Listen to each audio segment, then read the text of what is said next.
Mon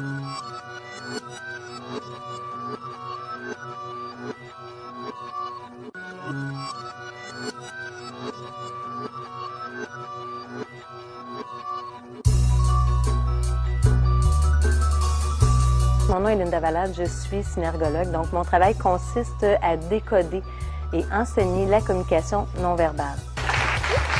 Pour moi, chaque fois que je viens en France, et je suis venue assez souvent dans la dernière année, eh bien, à chaque fois, je suis remplie de gratitude, en fait, parce que le travail que je fais au Québec, eh bien, je rêvais un jour de le faire ici.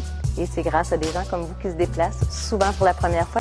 Donc, chez moi, au Québec, eh bien, ma clientèle est principalement dans le milieu des affaires, puisque j'ai un background de 25 ans. Ma façon à moi de m'y prendre, eh bien, c'était de cesser de focusser sur le produit qu'on avait à offrir dans le mouvement, mais un peu, comme Guillaume disait, focusser davantage sur l'humain à travers l'offre de service.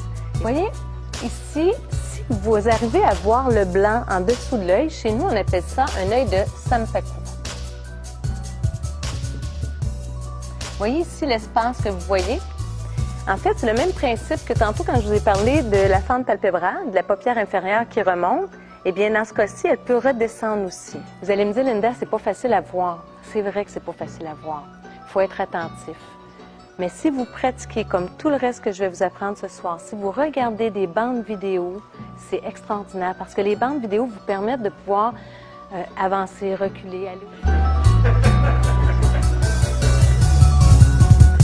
C'est des micro-expressions. Monsieur Sarkozy est un homme qu'on adore en décrypter parce qu'il est très bavard gestuellement. Pour rien.